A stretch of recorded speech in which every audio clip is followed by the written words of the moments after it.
Picture the cold hush of a palace at dawn. Marble columns gleam faintly in the rising light, their shadow stretching long and skeletal across the polished floor. Servants move quietly, their sandaled feet whispering against stone, as if the air itself has become heavy with foreboding. Beyond the columns, voices gather in the courtyard, murmurs swelling into applause, the sound of men congratulating one another on what they believe to be a triumph. But inside, behind those grand pillars, a woman adjusts the golden crown that sits upon her head. Her hands tremble, not with joy, not even with fear, but with something darker, rage. This is no ordinary wedding. It is a ceremony cloaked in silk and blood, gilded with the language of tradition, but rotten at its core. The bride is Arsinoe II, daughter of Ptolemy the Myrmidsoter, the warlord who carved his kingdom from the ashes of Alexander the Great's empire. She is powerful, beautiful, and intelligent, yet she is not here as a victor. She is here as a pawn, sacrificed once again on the altar of dynastic ambition, and standing beside her, pressing his hand too tightly against her waist, is her half-brother, Ptolemy Ceraunus, a man whose name means thunderbolt, a man whose ambition has already cost lives, and who hungers for far more. The nobles cheer as the priests invoke the gods. They speak of Zeus and Hera, divine siblings whose sacred union gave legitimacy to the Greek world. But the bride knows the irony too well. Her people celebrate while her heart pounds with dread. She is no bride of choice, no woman walking freely into love. She is being bound to her half-brother in a union designed to consolidate power, a ritual of control disguised as holy matrimony, and the bitterness she swallows burns like ash in her throat. But this is not the beginning of Arsinoe's story. To understand the horror of this moment, you must step back into the corridors of her childhood. Born in 316 BCE in Alexandria, the dazzling city her father raised from sand and ambition, Arsinoe entered a world where every breath was political. Her cradle was carved from marble, her lullabies sung by servants who reminded her, without ever saying the words, that she belonged not to herself, but to the dynasty. Her life was a currency, and from the moment she could walk, she was being prepared to be spent. In Alexandria, beauty was never just beauty. It was a weapon, and bloodline was both privilege and prison. Arsinoe was the daughter of a conqueror's general, a girl raised in the shadow of men who had carried Alexander's body across deserts, who had fought lions with their bare hands, who had claimed kingdoms with nothing more than steel and audacity. She grew up with stories of Isis and Osiris, the divine siblings whose union gave Egypt its cosmic order, and though the priests spoke of it as sacred, she learned something else entirely. She learned that for daughters of power, the body was not one's own. It was a bargaining chip, a treaty, a sacrifice. At just 15, her father proved it. He gave her hand to Lysimachus, king of Thrace, a man older than her grandfather, scarred from countless wars, a ruler desperate to secure his borders through her youth and lineage. Imagine the sight of that wedding in the city of Sardis, the gold-leafed walls glittering, the musicians playing their lyres, as nobles feasted on roasted lamb and honeyed wine. And there, in the center, stood Arsinoe, a child dressed in purple linen, crowned with jewels that caught the firelight, her face painted into serenity, while her heart pounded with fear. To the crowd, she was radiant, a vision of alliance incarnate. But to herself, she was a lamb led to the slaughter, bound to a man who saw her not as wife or queen, but as leverage. For years, Arsinoe endured that role. She bore him sons, 3 boys, who became both her pride and her curse. Because in a kingdom teetering on succession, children are not blessings. They are weapons, pawns to be advanced or removed from the board. Her husband already had an heir, Agathocles, beloved by nobles and soldiers alike, and so whispers began to slither through the palace corridors. Which sons should inherit? The older child of a commoner, or the younger princes of Egypt's bloodline? It was a question sharpened into a blade, one that hung over her like a shadow, darkening every feast, every courtly smile, every step she took across the polished stone floors. In time, those whispers became execution. Her stepson, Agathocles, was accused of treason, condemned, and killed. His blood was meant to secure the future of Arsinoe's children, but it painted her as a sorceress in the eyes of the court, a foreign queen who would destroy everything for ambition. Her name became venom in the mouths of her enemies. They called her a second Medea, a woman cursed to poison her family. And in the chaos that followed, her husband fell in battle, struck down as his kingdom shattered around him. Suddenly, Arsinoe was alone, a widow in her 30s, clutching her 3 sons as her world collapsed. Soldiers hunted them, nobles betrayed them, enemies closed in from every direction. She fled by torchlight, moving through the dark with nothing but fear and determination to carry her forward. And as she rode through the night with her boys beside her, their royal robes exchanged for rags, she must have wondered if every choice she had made, every sacrifice she had endured, had been for nothing. But fate was not finished with her. Across the sea, her half-brother waited, a man who had long nursed his grievances, who had seized Macedonia with a ruthless hand, and who now sent her an offer of protection, an offer of marriage.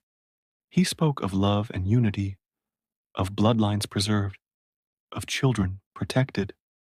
But Arsinoe, seasoned by betrayal, recognized the trap hidden in the promise. To marry him would mean binding herself once again, not for her sake, but for her sons. To refuse would mean exile, the slow death of irrelevance. She chose the lesser poison. She agreed, and so the palace in Pella rang with celebration once again. The priests chanted, the nobles feasted, and the people proclaimed the union sacred. But Arsinoe stood beneath her crown, knowing the truth. This was no sacred marriage, no divine union. This was a gilded prison. Her half-brother's hand gripped her waist too tightly. His smile gleamed with hunger, and though the crowd roared with approval, she felt the walls closing in, as if the palace itself knew the danger that had just been sealed. Yet what no one could see, not the priests, not the nobles, not even the man who called himself her husband, was that Arsinoe was already planning. She had survived too much to submit quietly. She had endured being traded like currency, endured suspicion, betrayal, and exile. She had watched kingdoms rise and fall, had seen men reduced to dust while she remained standing, and as the cheers echoed and the music soared, her mind was already turning. She knew her children were in danger. She knew this union was a death sentence, but she also knew something her enemies never understood. Pawns do not always stay pawns. Sometimes, when the game is long enough, they cross the board and become queens. The feast lasted 3 days, filled with toasts and dances, laughter ringing hollow beneath gilded ceilings. But when the last goblet was drained, when the final song ended, when the torches burned low, and the palace fell into silence, Arsinoe found herself beside a man who saw her not as queen, not as mother, not as woman, but as obstacle. And as his shadow loomed across the chamber, she realized with cold clarity that her fight for survival had only just begun, because the thunderbolt, her half brother and now husband, had never intended to keep his promises. He had not married her for love. He had not married her for alliance. He had married her for blood. And what he wanted was not partnership, but annihilation. And on that wedding night, when the torches guttered and the celebrations faded, Arsinoe began to sense the true shape of the trap closing around her, one that would demand from her not just cunning, but the very limits of her endurance. The wedding torches had barely burned out before Arsinoe realized her new husband's intentions. Ptolemy Ceraunus, her half-brother, her so-called protector, had married her not to honor his family, not to secure her son's inheritance, but to destroy them. From the moment she stepped into the palace at Pella, she felt the air thick with danger. Servants bowed low but avoided her eyes. Nobles smiled with lips that did not reach their faces. And when she looked at Ceraunus, she saw not a husband, not even a king, but a predator circling prey that could not yet escape. His promises of safety for her children, his oaths to honor the heirs, were little more than smoke. He had built his rule on blood, on betrayal, on opportunism, on cutting down rivals before they grew strong enough to challenge him. And to him, her 3 sons were not boys. They were threats. The days after the wedding blurred together in a haze of ritual, processions, and formalities. Yet Arsinoe felt every moment sharpened by dread. Each time she saw her children, her heart squeezed tighter, as if time itself were running out. She watched them play in the palace courtyard, their laughter mingling with the sound of horses, their youthful energy, a fragile spark in a place that devoured innocence. And every time, she asked herself the same question: how long before he moves against them? The answer came swiftly. Ceraunus summoned her to his chamber one night, his voice honeyed, his expression deceptively calm. He spoke of politics, of threats to his throne, of the need for stability. Then, with the cruelty of a man who enjoyed watching others break, he told her plainly her younger sons could not remain. Their bloodline made them dangerous, and the only way to protect the kingdom was to eliminate them. Imagine the terror of that moment, a mother staring into the eyes of her brother husband, knowing he held not just the power of life and death over her children, but also the arrogance to wield it without hesitation. She pleaded, she bargained, she offered gold, loyalty, anything. But Ceraunus was immovable. To him, they were obstacles, and obstacles were meant to be removed. The day came like a nightmare. Soldiers seized the boys. Their small hands clutched in hers until they were torn away. Their frightened faces burned forever into her memory. History does not record the details of their final moments, only that Ceraunus had them executed, their young lives snuffed out as easily as candles extinguished by a draft. To the world, they were mere footnotes in the story of succession. To Arsinoe, they were everything. And now, 2 of her 3 sons were gone. It would have broken another woman. But Arsinoe was not like other women. She had been raised in the crucible of empire, hardened by betrayal, sharpened by survival. The grief did not destroy her, it transformed her. She swore then that she would not remain powerless.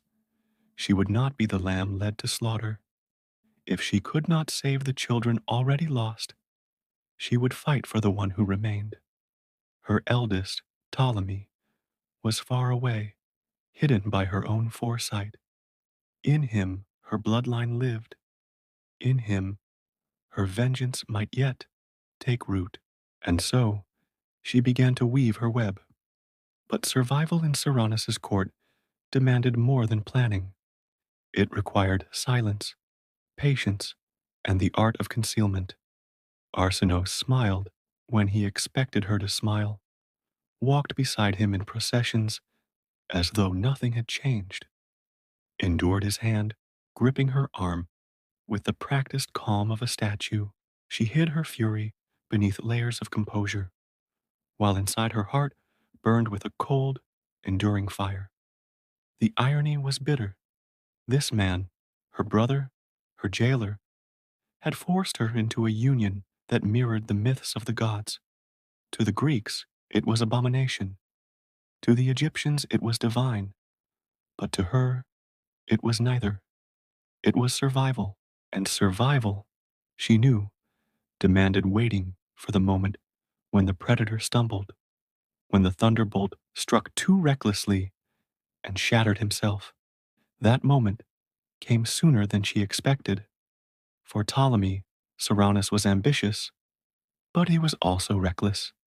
His reign had barely begun when a storm gathered from the north. Gauls, fierce warriors, their hair spiked with lime, their voices like thunder, their appetite for conquest insatiable, swept into Macedonia. They descended in vast numbers, a tide of war that no gold, no speech, no fragile crown could hold back. Cyrannus, arrogant as ever, rode to meet them with his army, confident that his thunderbolt name would terrify them into retreat. But names mean little to men who thrive on carnage. The Gauls shattered his forces, tore through his ranks, and in the chaos of battle, Ptolemy Cyrannus was killed. Some say he fell from his horse. Others whisper he was captured and torn apart. However it happened, the thunderbolt was extinguished, and suddenly Arsinoe was free. But freedom was not safety. With Cyrannus dead, Macedonia plunged into chaos. Nobles schemed for the throne, mercenaries plundered the countryside, and the Gauls roamed unchecked. For Arsinoe, the palace became a cage collapsing inward. Her enemies were no longer just within the walls. They surrounded the city, battering at its gates. And so, once again, she fled. It was a desperate flight, one she had rehearsed too many times in her life. Cloaked in shadows, clutching her treasures, she escaped the ruins of Macedonia and set sail back toward the land of her birth, Egypt.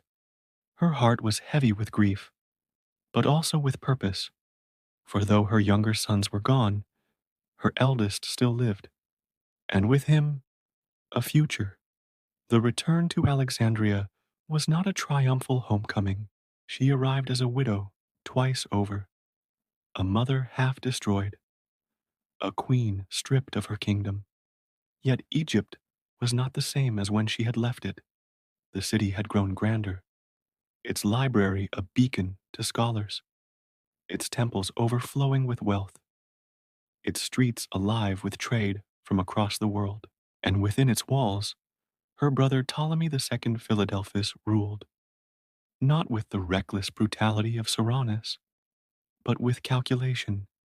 Here, Arsinoe would face the most controversial chapter of her life. For in Alexandria, the tradition of sibling marriage was not scandal, it was sanctity. Just as Isis had wed Osiris, just as the gods had bound themselves to maintain cosmic order, so too would the Ptolemies wed brother to sister to secure divine legitimacy. And so, Arsinoe, weary but unbroken, married again, this time to her full brother, Philadelphus. To the Greek world, it was shocking. To the Egyptians, it was divine. To Arsinoe, it was survival refined into power. For in this union, unlike the one with Coronis, she found not a predator waiting to destroy her, but a partner who elevated her. She was crowned as co-ruler, her image carved into temples beside his, her name worshipped in prayers as a living goddess. At last, the pawn had reached the other side of the board. At last, she was queen in truth. And yet, even in triumph, the shadows of her past clung to her. The memory of her children's faces never left her. The weight of betrayal, the years of exile, the bitter taste of poisoned promises, they followed her into every chamber of the palace, into every ritual, into every whispered prayer. It is said she became a patron of the arts, of learning, of temples that honored both Greek and Egyptian gods. She was celebrated as wise, powerful, even divine. But beneath the gold and marble, she carried scars that no crown could hide. Her story is not one of romance or triumph, though history tried to polish it that way. It is a story of survival, of a woman forced again and again into roles she did not choose, yet who endured, who adapted, who turned the cruelty of others into the foundation of her own power. She was never free, not truly, but she was never broken either. And as we look back on Arsinoe II across the centuries, across the dust and ruin of empires, her life forces us to ask, how many women have been silenced, reshaped, and rewritten by the ambitions of men? How many stories of queens, mothers, daughters, and sisters lie hidden beneath the grand tales of kings and conquerors? Because Arsinoe's legacy is not simply the crown she wore, nor the temples that bore her likeness, nor even the empire her family built. Her legacy is survival itself, the endurance of a woman who was traded like treasure, bound in marriages that turned her body into treaty, and yet who carved for herself a place in history so enduring that we still speak her name today. So when you hear her story, the child bride, the widow, the pawn, the queen forced into the most unthinkable of unions, remember this.